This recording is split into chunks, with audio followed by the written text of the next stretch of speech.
مساء الخير. اللي فينا يتفرج على تماثيل اتعملت للأباطرة الرومان، ويتفرج برضو على تماثيل اتعملت لملوك المصريين، هيلاحظ ملاحظة مهمة قوي، إن تماثيل الأباطرة الرومان كلها غلظة وحدة وصلف وغرور. باختصار إن حد بيوري اللي قدامه العين الحمراء وإن أنا ممكن أبهدلك. على عكس التماثيل بتاع ملوك المصريين، تماثيل هنلاقيها ميالة أكتر لملامح الهدوء، الابتسامة الخفيفة. آه، عشان يعني نحلل ايه اللي بيخلي التمثال شكله كده وايه اللي بيخلي التمثال شكله كده. في حاجتين: اول حاجة القورة المكلكعة كده، دي بتدي انطباع عن حد لئيم او مغرور. والحواجب المضمومة كده ده حد متضايق. الدقن اللي قدام كده دي حد مغرور. فدي الملامح اللي بتخلي التمثال بيعبر. هنا الموضوع مش بس مدرسة فنية أو إنه في ملك أو أسرة ما من الملوك أو الحكام بتاخد شكل معين للتمثال. القصة مش كده خالص.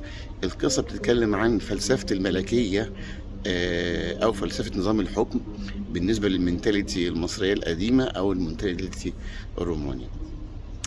المنتاليتي المصرية القديمة، الملك مش مجرد بيحكم الشعب وبيهاجم الأعداء أو بيحارب عشان الوطن، لكن الملك هو المسؤول عن النظام.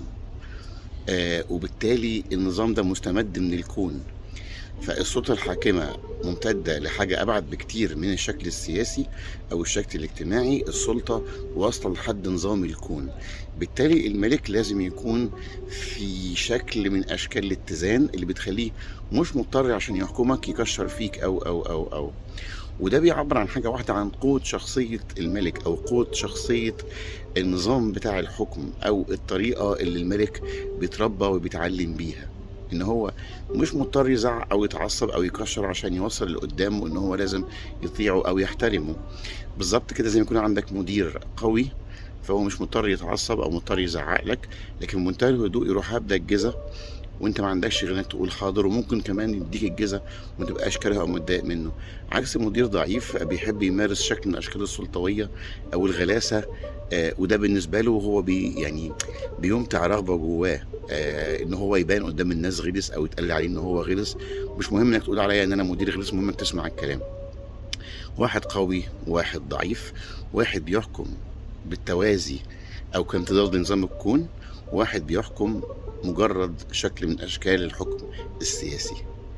أم، هسيبكم برضو شوية مع شوية تماثيل مصرية بتعبر عن شكل من أشكال الشخص الممتن للحياة واللي واثق من نفسه. تماثيل رومانية، شخص عصبي ومكشر ومكلكع الدنيا. وده مش انا حاجة بختارها، ده هو ده الخط العام. الفرق بين الشكل المصري الممتن للحياة والشكل الروماني الغضوب اللي بيوصل لك رسالة. حد رفع لك حاجة كده زيه وبيوريك العين الحمراء.